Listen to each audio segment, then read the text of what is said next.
Hello guys, स्वागत है आपका एक बार फिर से जॉब अपडेट पे। आज हम लोग एक बार फिर से जीके जीएस की सीरीज़ को कंटिन्यू करते हुए एक नया टॉपिक लेकर आ गए हैं, ठीक है, जिसका नाम आप देख पा रहे होंगे, लाइट रिफ्लेक्शन एंड रिफ्रैक्शन है, ठीक है। इस आज के इस वीडियो में हम लोग डिस्कस करेंगे लाइट के जितने भी पॉइंट्स हैं, ठीक है, जितने भी एग्जामिनेशन पॉइंट ऑफ व्यू से जो भी इंपॉर्टेंट पॉइंट्स हैं, ठीक है, उनको हम लोग देखेंगे, ठीक है। और आप लोग नोट्स बनाते चलिए क्योंकि ये काफ़ी इंपॉर्टेंट पॉइंट्स होने वाले हैं, ठीक है।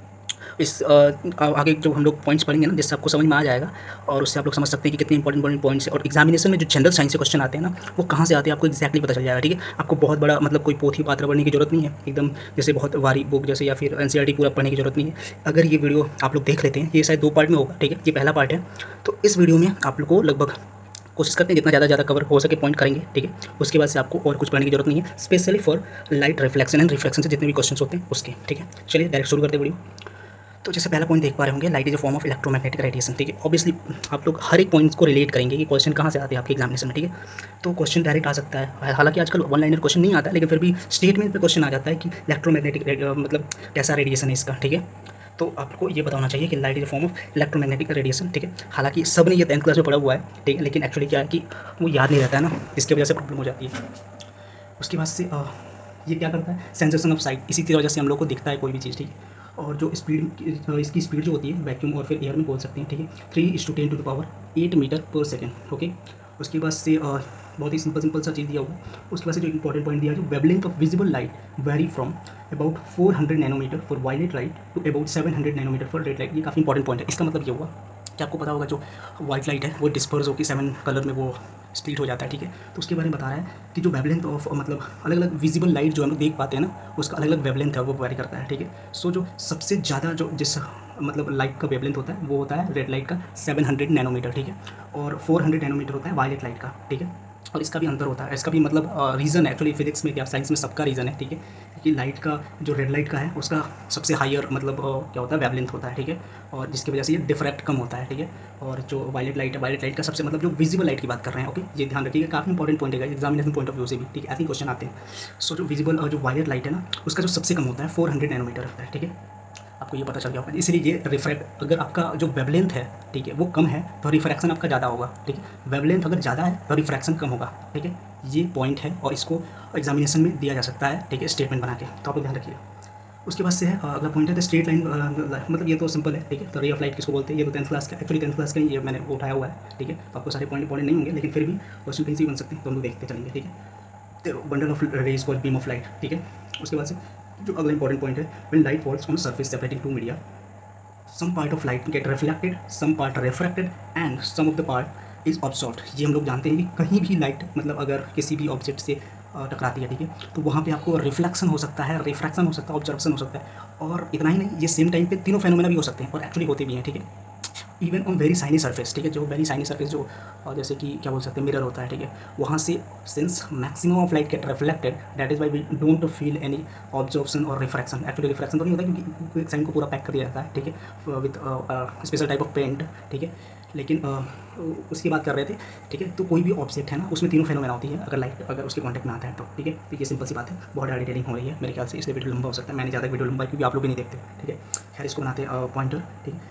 हाईली पॉलिश सरफेस, वही बात कर रहे हैं कि हाईली पॉलिश सरफेस जिसको हम लोग मिरर बोलते हैं, ठीक है। वहाँ से मोस्ट ऑफ द लाइट, यहाँ पे मोस्ट लिखा है, ऑल नहीं लिखा है, ठीक है, ये ध्यान रखिएगा, ठीक है। तो वहाँ पे कुछ ना कुछ ऑब्जर्वेशन तो होता ही होता है, क्योंकि ऑब्जर्वेशन हो गई या फिर रिफ्लेक्शन का चांस कम होता है, ठीक है। ट्रांसपेरेंट मीडिया, ठीक है, जो कि जो भी ट्रांसपेरेंट मीडियम है, ठीक है, जो भी ट्रांसपेरेंट ऑब्जेक्ट बोल सकते हैं फॉर सिंपल लैंग्वेज, ठीक है। वहाँ पे जब भी लाइट पास करेगी तो वहाँ पे रिफ्रैक्शन होता है, ठीक है, ये ध्यान रखिएगा कि मतलब जो ट्रांसपेरेंट मीडियम से ना लाइट रिफ्रैक्ट होती है, ये इंपॉर्टेंट पॉइंट है, ठीक है। When number of rays starting from point after reflection और रिफ्रैक्शन मेड एप्लीट टू, ठीक है। तो यहाँ पे एक्चुअली बता रहा है क्या कि इमेज फॉर्म कैसे होती है, ठीक है। तो इमेज फॉर्म तब होगी, ठीक है, जब आपका जो पॉइंट ऑफ रिफ्रैक्शन और रिफ्लेक्शन होगा, ठीक है, वो मतलब एक्चुअली जो कुछ रे जो इंसिडेंट करके जो रिफ्रैक्ट या रिफ्लेक्ट करेगी ना, ठीक है, और जो जिस पॉइंट पे मिलती है ना, उस पॉइंट को हम लोग बोलते हैं कि वहाँ इमेज बना, ठीक है। वो कुछ भी हो सकता है, वो रियल इमेज भी हो सकता है, वर्चुअल इमेज भी हो सकता है। तो इस पॉइंट का मतलब ये हुआ, ठीक है। अगला पॉइंट है 7th number, the image form is real और रिफ्लेक्टेड, वही जो हम लोगों ने बात की, ठीक है। The image virtually do not actually meet but appear to meet when produced backward. ये आपको पता होगा, रियल इमेज और वर्चुअल इमेज का कॉन्सेप्ट उसी के बारे में बात कर रहा है कि रियल इमेज मतलब एकदम वो रियल में वो जो रिफ्लेक्टेड रेज और sorry incident raise and reflected raise जब एक जगह इंटरसेक्ट करती है तो वहाँ रियल इमेज बनता है, ठीक है।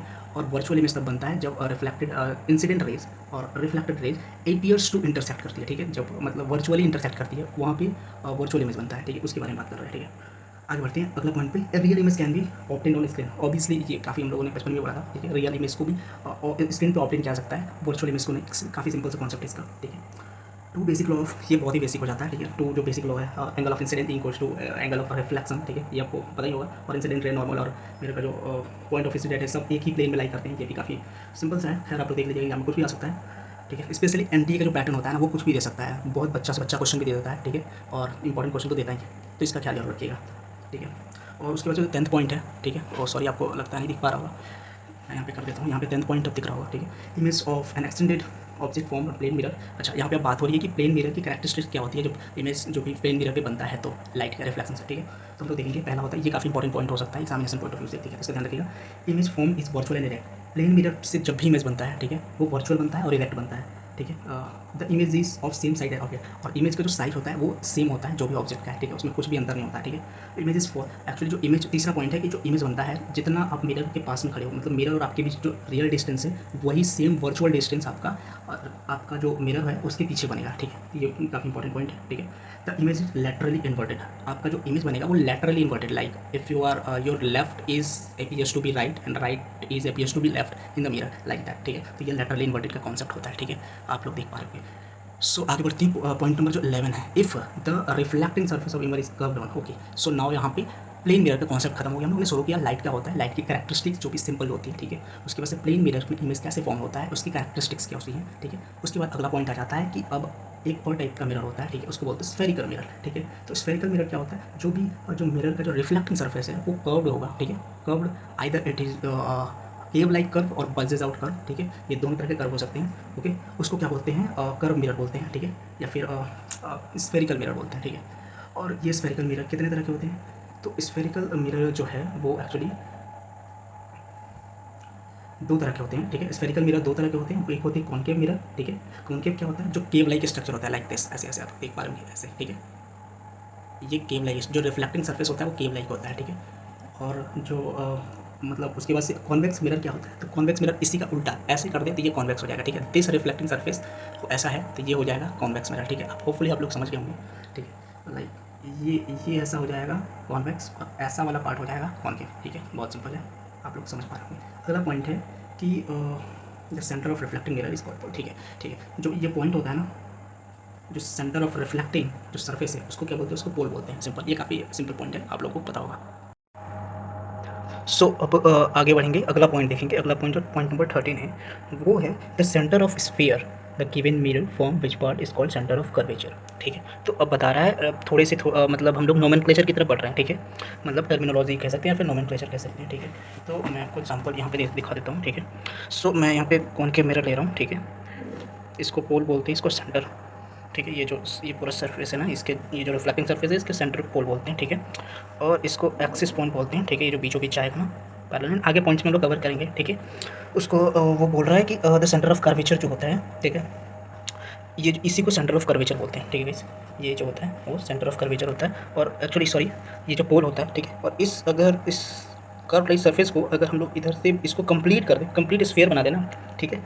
जो यहाँ पे जो कट करेगा, जो एक्सिस लाइन पे कट करेगा, ठीक है, उसको हम लोग बोलते हैं सेंटर ऑफ कर्वेचर, ठीक है। तो वो बोल रहा है the mirror form which part called centre of curvature of spherical mirror, ठीक है। एक्चुअली अदर थिंग्स ये देखिए, ये सब हाइपोथेटिकल पॉइंट्स होते हैं, ठीक है। एक्चुअली में ऐसा कुछ पॉइंट होता नहीं है रियल लाइफ में, ठीक है। लेकिन हम लोग एक्चुअली कुछ जैसे कि मैथमेटिक्स को करने के लिए कुछ हाइपोथेटिकल पॉइंट्स बनाते हैं ताकि इसमें कुछ मैथमेटिक्स किया जा सके और मैथमेटिक्स करके इसमें इंप्रूवमेंट लिया जा सके या फिर इसको यूज़ में ला सके हम लोग, ठीक है। तो बस इसका कॉन्सेप्ट बस इतना ही सा होता है, हाइपोथेटिकल पॉइंट देकर, ताकि मैथमेटिक्स करने में आसानी हो, ठीक है। होपफुली आप लोग समझ गए होंगे। तो ये होता है सेंटर ऑफ कर्वेचर की बात करें, ठीक है। Centre of curvature of mirror lies outside इस रिफ्लेक्टिंग सरफेस, ठीक है। जो इसका रिफ्लेक्टिंग सरफेस है उसके आउटसाइड, जैसा कि आप लोग देख पा रहे होंगे, इसका मिरर का रिफ्लेक्टिंग सरफेस है उसके ही आउटर साइड में ये है, ठीक है, simple. For concave mirror centre of curvature in front of but in convex mirror light behind the mirror, okay. So जैसा कि आपको पता है ये सेंटर ऑफ कर्वेचर है, इसके आगे की तरफ है, ठीक है। लेकिन वही अगर हम लोग इसका कॉन्वेक्स में बनाएं तो क्या होगा, तो कॉन्वेक्स में ऑब्वियसली इस साइड में आएगा, ठीक है, जो सी आएगा वो इस साइड में आएगा, ठीक है। तो ये बोल रहा है कि जो मिरर के बिहाइंड बनेगा on the case of convex mirror, ठीक है, centre of curvature, that's it, ठीक है। अगला point, the distance from pole to centre of curvature known radius of curvature, ठीक है। अब इसकी डिस्टेंस की बात करें, this is known as radius of curvature, ठीक है, this length is known as radius of curvature, ठीक है। The straight line passing through the form spherical mirror, the straight line, actually ये फोकस की बात कर रहा है, ठीक है, इस पॉइंट में ये फोकस की बात कर रहा है कि प्रिंसिपल फोकस क्या होता है, ठीक है। सो तो प्रिंसिपल फोकस जो होता है वो होता है the straight line passing through the pole and centre of curvature of spherical mirror is called principal axis.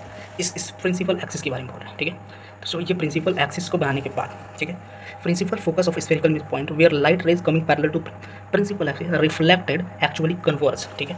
तो इसका मतलब है ये जो बहुत सारी लाइट आएंगी जहाँ से सारी रिफ्लेक्ट होकर कन्वर्ज होंगी ना, उसको बोलते हैं प्रिंसिपल फोकस, ठीक है, इसको प्रिंसिपल फोकस कहते हैं, ठीक है।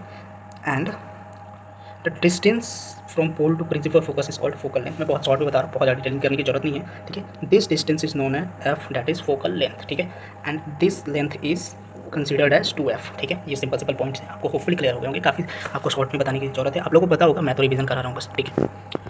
सो अगला पॉइंट है फोकल लेंथ ऑफ स्फेरिकल का half of the radius, that is what I already said, ठीक है, आपको पता होगा। अब बात करते हैं position of image formed by spherical mirror, ठीक है। स्फेरिकल मिरर में जो इमेज का पोजीशन होता है, इमेज कैसे बनते हैं उसके बारे में काफ़ी इंपॉर्टेंट पॉइंट है, ये ध्यान में रखिएगा, ठीक है। पहला point, the ray incident parallel to principal axis after reflection passing through principal focus. जैसे कि हम लोगों ने बताया कि प्रिंसिपल फोकस क्या होता है, जो भी प्रिंसिपल एक्सिस के पैरेलल रेज आ रही है वो कन्वर्ज होकर एक पॉइंट से गुजरेगी, ठीक है। इस पॉइंट को बोलते हैं प्रिंसिपल फोकस, ठीक है। ये पहला पॉइंट बोल रहा है, ठीक है। ये तो कॉन्केव में तो रियल बनता है, ठीक है। आपको ये बता दूँ कि जो कॉन्केव में होगा वो आगे हम लोग और भी अच्छे से क्लियर समझ लेंगे, ठीक है। जो कॉन्केव मिरर में है वो बनेगा प्रिंसिपल फोकस के आगे की तरफ, ठीक है। और जो कॉन्वेक्स मिरर में बनेगा, सिंस आपको बता दूँ कि ये जो कॉन्वेक्स मिरर में बनेगा, ठीक है, इस यहाँ पे सेंटर ऑफ, ठीक है, तो ये एक्चुअली इधर से रिफ्लेक्ट हो जाएगा, ठीक है। लेकिन इसको हम लोग इधर आगे बढ़ाएं, ठीक है, तो ये कहीं इधर कट करेगा, ठीक है। मैं थोड़ा सा डिस्टेंस कम ले लिया हूँ, इसको आप लोग स्केल वगैरह से बनाओगे तो आप ऑब्वियसली फाइंड आउट कर सकते हो। तो this distance is known as F, ठीक है। सो आगे चलते हैं। Ray passing through directed toward the principal focus, ठीक है। वही है कि जो रे यहाँ पे जो रिफ्लेक्ट हो रहा है तीसरे पॉइंट में, ठीक है, वो जो है सेंटर की तरफ, जो रे passing through centre of curvature in concave mirror और रे directed toward the centre of curvature in convex mirror after reflection, ठीक है, रिट्रेस इस पाथ। ये बोल रहा है कि अगर, ठीक है, अगर सेंटर ऑफ जो ये जो कर्वेचर है इससे पास कराएं, ठीक है, आइदर कॉन्केव इन कॉन्वेक्स, ये फिर से रिट्रेस करेगा अपने पाथ को, ठीक है, यानी इसी पे रिफ्लेक्ट हो जाएगा, that is the point, okay. ये हो जाता है इसी तीसरे पॉइंट का मतलब। चौथे पॉइंट पे ray incident obliquely to the principal axis at the pole point is reflected obliquely so that angle equal to mutually opposite direction. ये बोल रहा है, ठीक है। आगे हम लोग काफ़ी इंपॉर्टेंट पॉइंट डिस्कस करेंगे, चलिए अब आगे डिस्कस करते हैं कि जो कॉन्केव मिरर है, ठीक है, तो कॉन्केव मिरर में कैसे कैसे इमेजेस फॉर्म होंगे। तो ये बहुत ही इंपॉर्टेंट पॉइंट है और एग्जामिनेशन पॉइंट ऑफ व्यू, ठीक है, इसको आप लोग बिल्कुल भी स्किप नहीं कीजिएगा, ठीक है। सो तो चलिए शुरू करते हैं। तो कॉन्केव मिरर में अगर पोजीशन ऑफ ऑब्जेक्ट इनफाइनाइट है, ठीक है, आपने इन्फिनिटी पोजीशन पे रखा हुआ है ऑब्जेक्ट को, ठीक है, तो जो इसका इमेज बनेगा वो बनेगा प्रिंसिपल फोकस पे, ठीक है। ये बात आप लोग ध्यान रखिएगा, इमेज इन्फिनिटी है, मिरर कैसा है, कॉन्केव है, ठीक है। तो position of image will be at principal focus, size of image will be highly diminished, और पॉइंट सेट मतलब काफ़ी छोटा होगा साइज, ठीक है, और nature of image is real and inverted, ठीक है। दूसरा point, beyond the centre of curvature, ठीक है, जो सेंटर ऑफ कर्वेचर है, ठीक है, सी जो पॉइंट होता है उसकी अगर थोड़ा सा पीछे रखे तो क्या होगा, तो जो इमेज फॉर्म होगा वो बिटवीन एफ एंड सी, ठीक है, प्रिंसिपल फोकस और सेंटर ऑफ कर्वेचर के बीच में कहीं भी बन सकता है, ठीक है। साइज क्या होगा उसका, साइज छोटा ही होगा, ठीक है, डिमिनिश साइज का होगा, और जो नेचर ऑफ द इमेज होगा रियल एंड इन्वर्टेड, रियल होगा और नीचे की तरफ इन्वर्टेड होगा, real image is always inverted, ये आप ध्यान रखिएगा, ठीक है। अगर पोजीशन ऑफ द ऑब्जेक्ट हम लोग सेंटर ऑफ कर्वेचर कहीं रखें, देखिए कैसे ला रहे हैं, सबसे पहले इन्फिनाइट पे रख रहे हैं, ठीक है, फिर थोड़ा सा पास ला रहे हैं, फिर सी पे ला रहे हैं, फिर ऐसे करते करते एफ पे लाएंगे हम लोग, ठीक है, ऐसे ध्यान रखना है आपको, ठीक है। तो सेंटर ऑफ कर्वेचर पे ऑब्जेक्ट है तो जो इमेज बनेगा सेंटर ऑफ कर्वेचर पे ही बनेगा, क्योंकि हम लोगों ने ऑलरेडी इस पॉइंट में डिस्कस किया है तीसरे पॉइंट में कि जो भी हम लोग सी पॉइंट से, ठीक है, जो सेंटर ऑफ कर्वेचर से जो भी इंसिडेंट होगा लाइट वो रिट्रेस्ड हो जाता है, ठीक है, यानी फिर वापस उसी रास्ते में चला जाता है। दैट इज़ वाई जो मतलब जो सेंटर ऑफ कर्वेचर से जो भी लाइट गुजरेगी, जो भी मतलब रेज गुजरेगी, वो सेंटर ऑफ कर्वेचर पे ही इमेज बनाएगी, ठीक है, और सेम साइज़ का बनेगी, ऑब्वियसली सेम साइज़ का होगा, ठीक है, क्योंकि उसी पे रिट्रेस हो जा रहा है उसका पाथ, ठीक है, और वो जो कैसा बनेगा वो रियल और इन्वर्टेड बनेगा, ठीक है। ये भी समझ में आ गया आपको बात। ये सब कुछ आपने 10th क्लास में ऑलरेडी पढ़ा हुआ है, डिटेल करने की जरूरत नहीं है, डिटेल में जाना आप लोग ऑफ कोर्स मतलब एनसीईआरटी पढ़ो, ठीक है, नो डाउट, लेकिन यहाँ पे हम लोग पॉइंट की बात करेंगे, ठीक है। और आगे चलते हैं, अगर सेंटर ऑफ कर्वेचर और फोकस के बीच में कहीं भी आपको अगर ऑब्जेक्ट डाल दिया जाता है तब क्या होगा, तब जो इमेज होगा वो होगा सेंटर ऑफ कर्वेचर के बाहर, ठीक है, यानी सेंटर ऑफ कर्वेचर के पीछे की तरफ बनेगा, ठीक है। साइज ऑफ इमेज क्या होगा, इनलार्ज्ड होगा, ठीक है, और जो नेचर ऑफ इमेज क्या होगा, रियल एंड इन्वर्टेड होगा, ठीक है। और जो प्रिंसिपल फोकस पे अगर कोई ऑब्जेक्ट रख देते हैं तब क्या होता है, तब जो बनेगा position of image at infinite, ठीक है, इन्फिनिटी पे बनेगा। Size of image infinitely large और हाईली लार्ज, काफ़ी बड़ा होगा, ठीक है। और नेचर ऑफ इमेज क्या होगा, रियल एंड इन्वर्टेड, ठीक है। लास्ट पॉइंट देखते हैं, पोल और फोकस के बीच अगर रख देते तो क्या होगा, पोल और फोकस के बीच रख देंगे तो जो पोजीशन ऑफ इमेज होगा वो बिहाइंड द मिरर होगा और वो काफ़ी बड़ा होगा, इनलार्ज होगा, ठीक है, और ये बनाएगा वर्चुअल एंड इरेक्ट। तो जैसा कि आप लोग देख पा रहे होंगे कौन के मिरर में जो रिजल्ट आता है, इसका मतलब क्या हुआ, इस टेबल का मतलब ये हुआ कि कौन के मिरर में जो रिजल्ट आता है, ठीक है, इमेज फॉर्म होने का, वो होता है, आपको एक बात ध्यान रखनी है, कहीं भी इमेज रहे, ठीक है, वो रियल और इन्वर्टेड बनाएगा, ठीक है, यानी रियल इमेज बनेगा और रियल इमेज बनता है तो इन्वर्टेड ही होता है, ठीक है। एक केस को छोड़ के, वो केस क्या है, प्रिंसिपल और फोकस के बीच अगर ऑब्जेक्ट को रखें, ठीक है, तो वो वर्चुअल और इरेक्ट बनाता है। ये पॉइंट आप लोग ध्यान रखिएगा, ये पूरा क्लियर हो जाएगा, ठीक है। और इसका एक और ट्रिक है, अभी ये नहीं बता पाऊंगा क्योंकि वीडियो काफ़ी बड़े हो जाते हैं, आप लोग देखते भी नहीं हो, सो प्रॉब्लम हो जाती है, ठीक है, मेहनत बेकार चला जाता है। तो आप लोग कमेंट कर सकते हैं, मैं इसका एक ट्रिक बता दूंगा और आप लोग भी ऑब्जर्व कर पा रहे हो कि इसमें ट्रिक, ठीक है, बहुत ही सिंपल ट्रिक है। सो आगे हम लोग बढ़ेंगे, ठीक है, अगली वीडियो में हो सके तो एंड हो जाएगा, ठीक है, अभी भी काफ़ी लगभग 50 पॉइंट के ऊपर ही है, ठीक है। So thank you so much guys for watching this. आगे हम लोग बढ़ेंगे, एक्चुअली बता दो आपको, कॉन्वेक्स मिरर में जो इमेज बनता है ना, हमेशा वर्चुअल एंड इरेक्ट होता है और साइज़ उसका हमेशा छोटा होता है, ठीक है, ये आप लोग ध्यान रखिएगा, ठीक है। इसके बारे में हम लोग अगले वीडियो में शुरू करेंगे इसी से, लेकिन आपको बता देता हूँ। थैंक यू सो मच, ठीक है, चैनल को सब्सक्राइब कर दीजिएगा, आज से लगातार वीडियोज़ आती रहेंगी इस पर, ठीक है।